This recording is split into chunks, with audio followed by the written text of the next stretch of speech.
Have you ever stopped to think that maybe, just maybe, humanity's greatest creation might also be its last? We always think of technology as a tool, right? Something we build to help us out. But what if? What if we're actually in the middle of designing our own successors?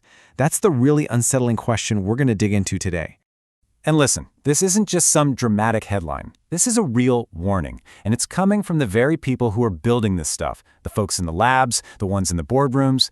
We're not just talking about a new app or a slightly faster computer here. This is about a fundamental change, and even the people architecting it are starting to get a little nervous. So to really understand why they're worried, you first have to grasp the sheer, breathtaking speed of what's happening. This isn't some gentle, slow evolution. No, this is a full-on, high-speed race into totally uncharted territory. Think about the big industrial revolutions of the past. They happened over generations, right? It gave society time to adjust, to adapt. What we're in right now, though, it's a sprint. The breakthroughs are hitting us so fast, we barely have time to process one before the next big thing drops. There's no map, no guide, and honestly, nobody can even see the finish line. Okay, now look at this, because what's really wild here isn't just the milestones themselves, it's the space between them. It took decades of work for an AI to finally beat a chess grandmaster. Then, almost 20 years later, it mastered Go, a way more complicated game. But then, just 6 years after that, AI is making incredible art and writing poetry. And now, just a few years later, these models are thinking across text, audio, and video all at once. The gap between these world-changing moments is shrinking, from decades to years to what feels like just months. So everything we've talked about so far is intelligence that lives in the cloud, on servers, it's code. But the next giant leap is already happening. That intelligence is getting ready to, get up and walk into our world.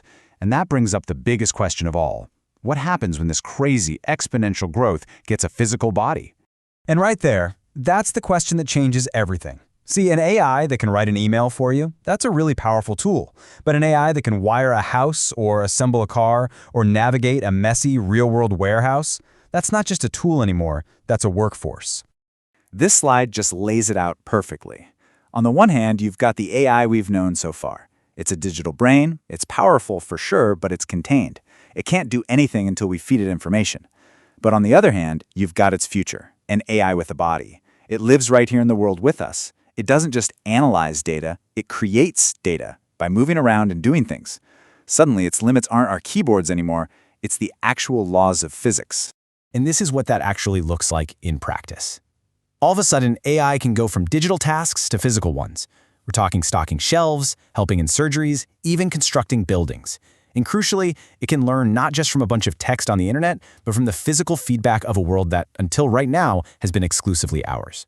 Which, of course, brings us right to the heart of this whole thing, and the really uncomfortable truth in the title. We are the architects. We are consciously, deliberately, and brilliantly designing the very technology that could completely upend the human role in, everything. Now look, this idea isn't new. The mechanical loom replaced weavers, the tractor replaced farmhands, we get it. But here's the difference. Those technologies were just tools that made a human's work easier or faster. The displacement we're talking about now is something else entirely, because we're creating something that doesn't just augment a person, it can potentially replicate them. And that's the big existential question, isn't it? For all of human history, we have been the undisputed champions of making tools. But have we finally hit the point where we're making a tool that's just a better version of its creator? This is where the whole conversation shifts from being about jobs and economics to being about, our very existence. Okay, I know what you're thinking. Terminator sounds like crazy Hollywood sci-fi. But hang on. Let's forget about the killer robots and all that for just a second, and look at the pure logic, the actual pathway that could lead to a serious shift in who's in control. It all happens in stages. We're already way deep into step 1. AI does tasks for us. And we're well on our way into step 2, where it does those things better, faster, and cheaper than any human ever could. So step 3, replacement, that's kind of the logical economic conclusion. But step 4, that's the tipping point. That's the moment the system stops doing what we want it to do and starts coming up with its own goals. And that's the Terminator-style shift we're talking about. It's not about explosions or fighting in the streets, it's about agency. It's about who's in charge. When the thing doing all the work is also the thing that decides what work needs to be done, that is a massive, monumental transfer of control from us to the systems we created. So at the end of the day, we're left with this. It's the question that's hanging over every single new breakthrough.